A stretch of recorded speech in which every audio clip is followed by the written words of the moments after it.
Hey there. I am feeling really inspired today and really passionate about what I'm doing to help women. And so I just wanted to make this video as kind of off the cuff, but there's been some things that have kind of been reoccurring with women, and it's kind of keeping them stuck in their results. And so I really just wanted to get everything out and let you guys know maybe some things that you guys haven't thought about before when it comes to losing weight, struggling to lose weight. So for those of you who don't know me, my name is Kelly Keelan, and I help women lose stubborn weight. So women who are really struggling with weight loss resistance, and that could be from hormones, it can be from emotional eating, binge eating, a history of yo-yo dieting. There's a ton of reasons why you are weight loss resistant. And so I really specialize in helping women with that. So in this video, the two things, there's mainly two things that I want to share with you that I feel are really, really important. And so I'm going to share those with you. And then if there's any questions that you guys have, let me know. So the first thing that I have noticed, the longer I do this, and by the way, I've really been dedicating, most of my time to helping other women with weight loss resistance. And I really, really study the science behind things of how your body works, how hormones affect your weight. And I'm kind of a science nerd. And so I really do study the human body. I've also been a nurse for 15 years too. So I have a really good understanding of the human body and hormones. And so I just don't get my ideas by, following the latest diet plan or anything like that. Everything that I advise and provide for people is really true science. So what I am finding is for women who are struggling to lose weight, two things have to happen before you start seeing results. And I am seeing this over and over and over again. First thing is, you do have to, for most women, you do have to really lower your carbs. Now, I'm not a keto coach. I'm not, actually, I really don't even like the word keto diet because there is such a stigma around it. And there's so many false information out there, so much false information out there about the keto diet that I don't even really like that word. I really don't. But for most women, you really do have to lower your carbs in order to lose weight. And if you've tried keto diet, whatever you want to call it, and it didn't work for you, it probably means that you were just doing it incorrectly for you. And so lowering carbs means something different for every woman, and there's not a cookie cutter plan for that's going to apply for each woman. So that's one thing I'm really, really, really good at, is helping you lower your carbs and doing that how that's best for you.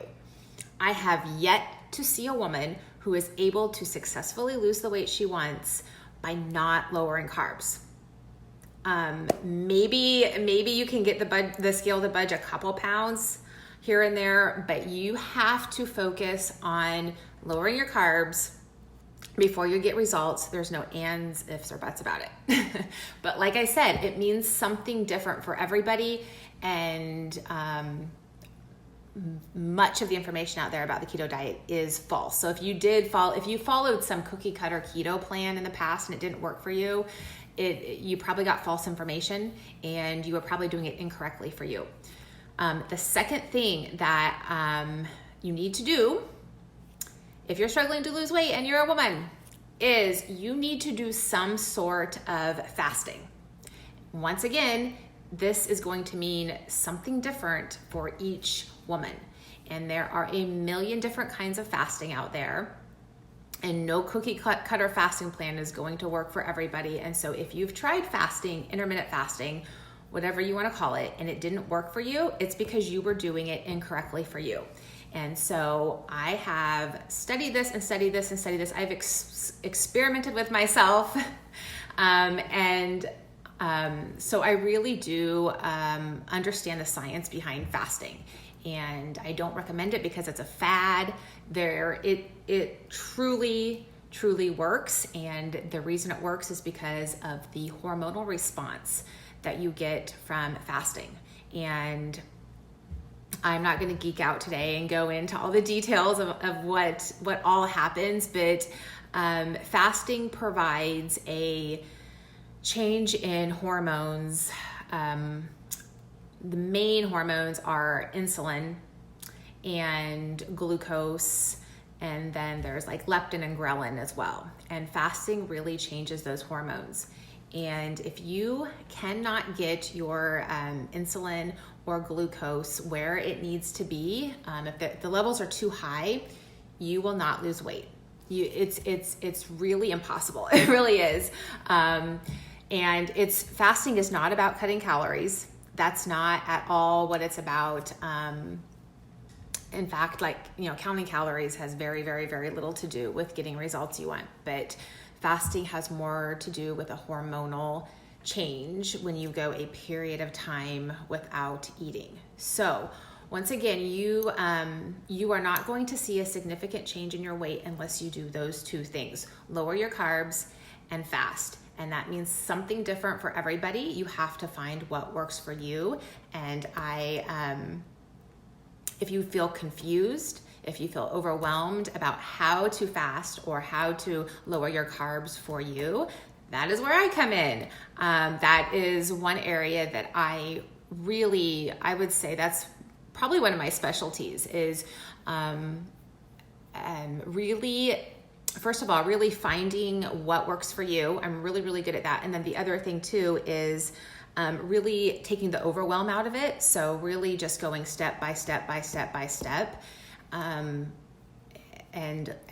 taking the overwhelm out of it really makes it a lot easier. So, and before I forget, if you want to chat with me about this, please set up I should put the link underneath this video, but I will chat with you. It's free, no obligations. It's not a sales call, I promise, but we can chat and I can just kind of let you know maybe the next best steps for you and kind of help you out a little bit. But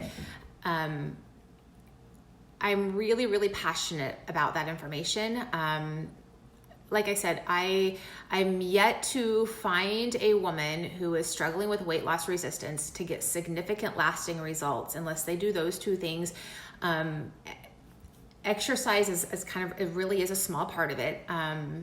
Exercise has its time and place, but if you want significant physique change, if you want significant weight loss that's going to last, that exercise is definitely not going to be the focus. And that's kind of where we've been misled. And we've also been misled with the whole calorie thing. That's not really, that's focusing on calories and exercise is going to get you very, very, very small results. And so if you are, spending your money on a personal trainer, or you're talking to any sort of nutrition guru who is telling you can get results from eating 6 meals a day and exercising and really not looking at anything else, then you need to find a new trainer or nutrition person or whatever, or because you're wasting your money. And I'm very confident when I say that, and because I've seen this over and over again, and I will get off that soapbox.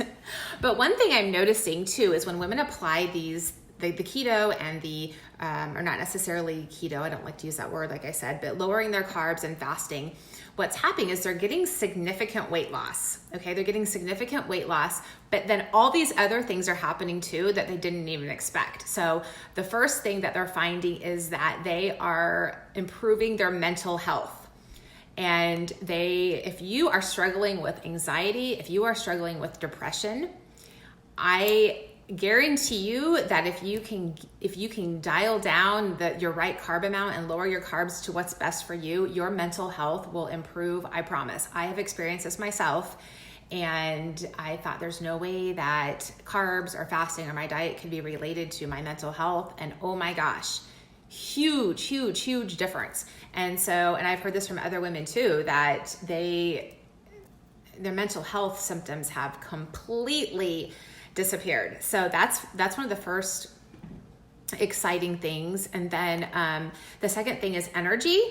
That's probably, number 2 behind mental health is just all day long energy. Most women have no idea how good they can feel because they've been living life like this every single day for so many years. They have no idea how good it's possible for them to feel until they actually really get the carbs and the fasting down. And it's life changing. It really is. The third thing that people are noticing outside of weight loss with this is that they are curing a lot of their illnesses. So the top ones that I am hearing are if you have any sort of inflammation in your body or autoimmune issues. This can be huge. People are able to get off their medications and really decrease inflammation. So some examples are if you have muscle aches or joint aches, or if you have thyroid issues, if you have just any sort of inflammation in the body. If you're a woman, you have PCOS, talk to me. I promise I can help your PCOS symptoms. Gosh, I'm trying to think of some of the other ones. PMS.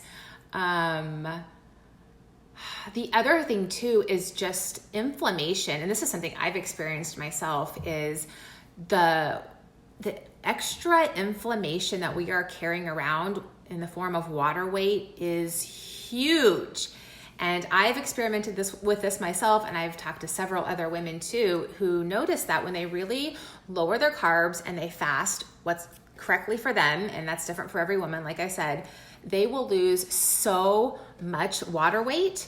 And a lot of women are like, oh, it's just water weight. That doesn't matter. No, if you are losing water weight, that is weight that shouldn't have been on your body. That is an inflammatory response that needs to be gone. And so don't discredit water weight. It means your body is healing and getting rid of a lot of extra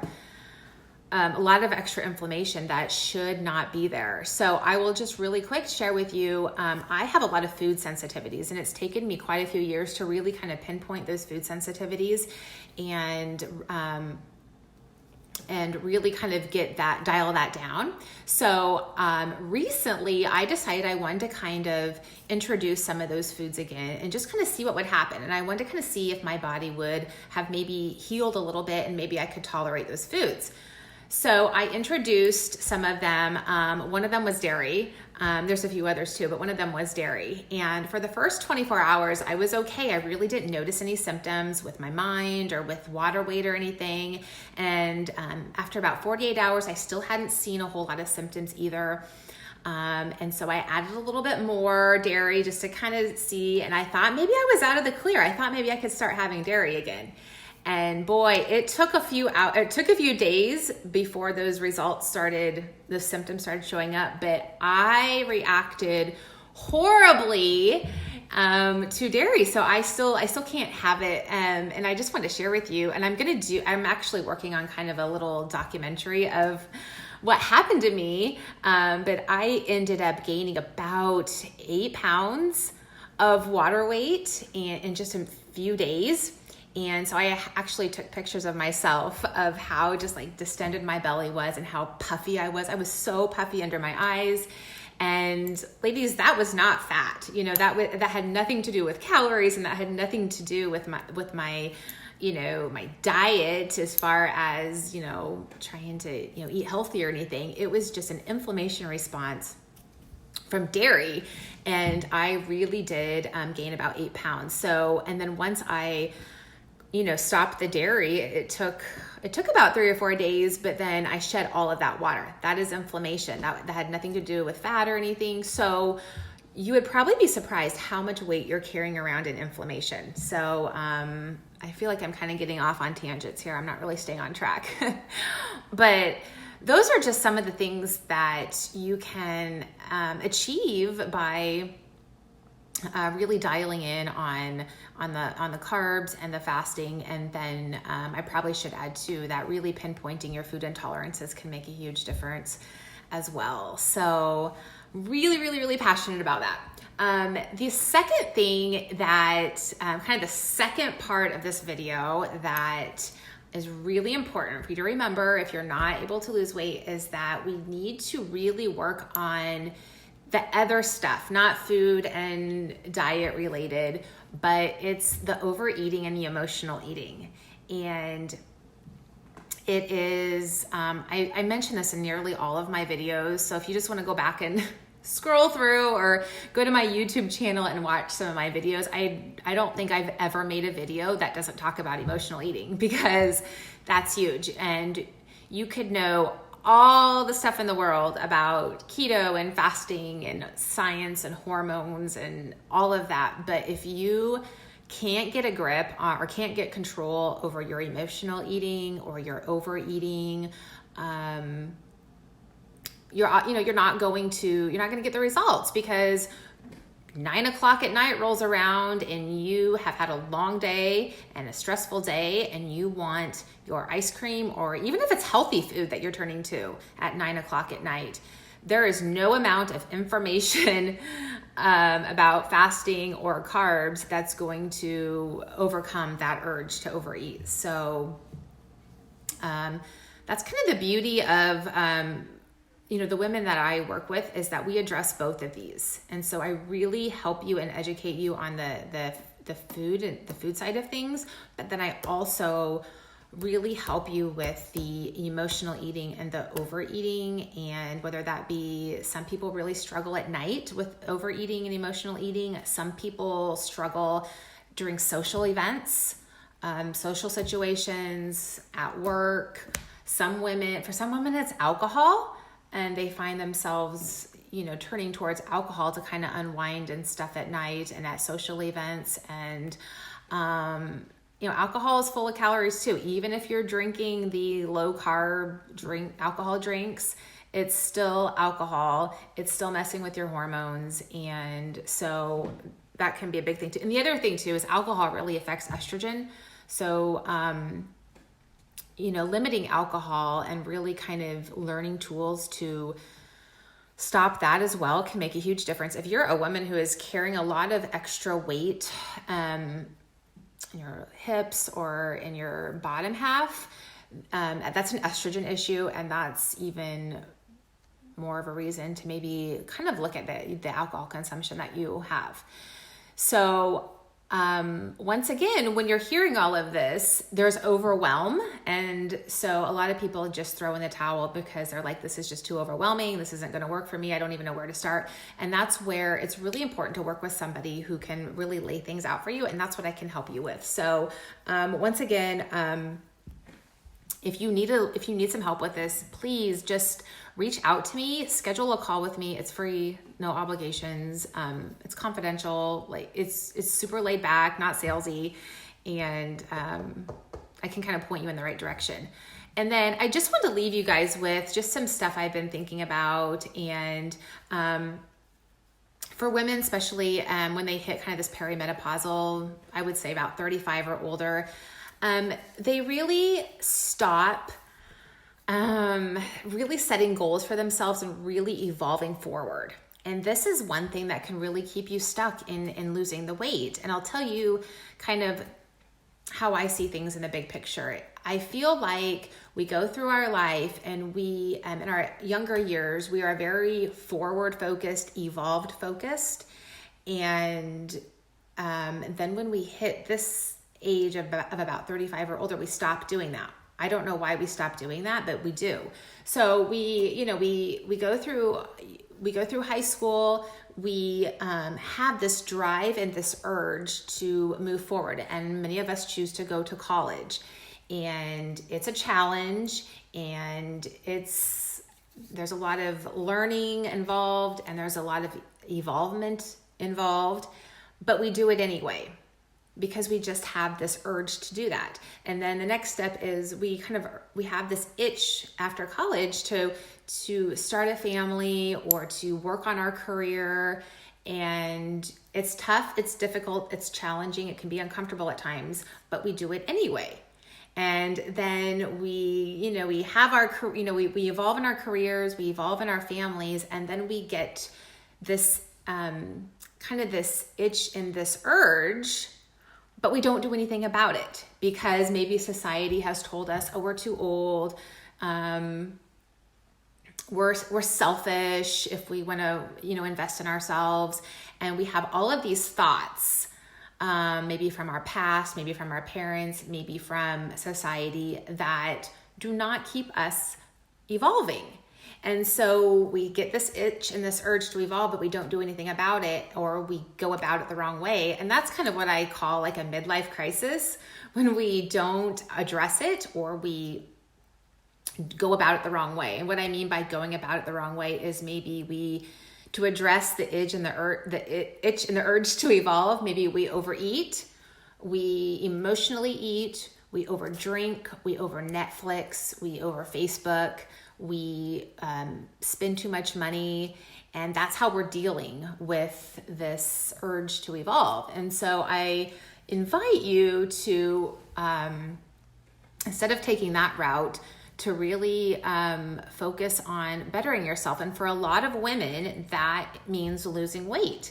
And it's it might be difficult, it might be challenging, but just like college is, or just like starting a career is, or raising a family, it's just part of the evolvement process, and it's worth it. And you learn a ton about yourself, and you evolve in a healthy way instead of an unhealthy way. So that's one thing I've noticed with myself, is that I refuse to stop evolving, and I just continue to keep doing the things that are uncomfortable and to get me to a place of just contentment and peace and living the best life I can. So the other thing that a lot of women tell me is that they don't have the time or the money or the resources to invest in themselves because they are busy working on they need to spend the money on their kids, or they need to focus on their family, or there's just too much going on in their life to focus on themselves. And what I want to remind you of is that really the best gift that you can give your kids or your grandkids or your spouse, the best gift that you can give them is your happiness and your peace and your contentment and your presence. And if you are not happy in your body, and if you are not feeling healthy, and if you are not working on your overeating or your emotional eating, you're not going to be the best mom you can be. You aren't giving your kids the best gift that they can have. And so really focusing on yourself and investing in yourself is truly the best gift that you can give your kids. Buying them all the stuff and the clothes and the camps and everything is great, but it's not going to have the impact on them, and it's not going to have it's not going to impact their lives as much as having a mom or a grandma, or even with your spouse too, or a wife, or partner, that's happy and present. So just remember that if you're focusing all your time and money on buying the things, that's probably not the direction you want to go. So really, ladies, we have one chance at life. We have one chance at life. We don't get any second chances. So I encourage you to just take the risks that you need to take, work on yourself. Don't be afraid to jump in, go all in, and do what you want to do. And if you want to lose weight, you can do it. You can do it, and stop hiding and stop putting it off. The other thing that a lot of people do as a coping mechanism, and they don't even realize it's a coping mechanism, is that they will say, well, I'm not happy in my body. I feel overweight, but it's okay. I have a really good life. I have a great family and I have a great career. So it's okay. It's all fine. And I'm all about gratitude, and I'm all about gratefulness. But a lot of times we are using that as an excuse not to change and not to really do what we want to do. And you can have it all. You can still have your wonderful career. You can still have your wonderful family, and you still can have a body that you want. You can have it all. And so just be aware of those thoughts. They're sneaky, and they come in and they keep you from living your best life. So that's the other thing to keep in mind. Okay, I think I'm going to wrap this video up unless there's any questions. Oh, hi there. So fun. I didn't even notice my comments. It's much easier to be present and show up when you're feeling healthy and thriving. Yes, Charmaine, that is exactly what I'm talking about. That's the best gift you can give your family, your kids, your spouse, and yourself. And you cannot be present and you cannot show up until you are healthy and feeling good in your body. So very, very, very good point there. So, okay, just to recap, I really didn't have a very organized video here, but the main things I wanted to talk about today are that 2 things need to happen in order for you to lose weight as a woman who is struggling with weight loss resistance. You need to lower your carbs, and that means something different for everybody. And I don't even use the word, I hate the word keto, and because there's such a stigma around it and there's so much false information around it. But you need to lower carbs, and you need to do some sort of fasting. And that is for hormonal reasons, has nothing to do with calories, it's hormones. So that was the first part. And then the second part is that you need to get a grip, or you need to get control, or you need to get tools to overcome your emotional eating and your overeating. And then third, you need to just remember to continue to have goals throughout your life and to continue evolving, even though you are over the age of 40 or whatever. You need to keep evolving, and you need to not cope with that urge to evolve by overeating, over drinking, over Netflixing, whatever your thing is. And so, okay, so is there any questions? Once again, I would be happy to chat with you. And I work with women one-on-one. And the reason I work with women one-on-one is because there is really no cookie cutter plan that I can provide for you, and you aren't going to get results. You aren't going to get significant results unless you work one-on-one with somebody. And that way we can really dial in on what's going on with you. So, what else can I help you with? What other questions do you have before I go? Okay, so if there's nothing else, then I'm going to put the information below this video on how you can get a hold of me, how you can schedule a call, my website, all of that. I don't think I put it on there yet, so I'm a little unorganized here, but okay, so thanks for listening, and I will talk to you all soon.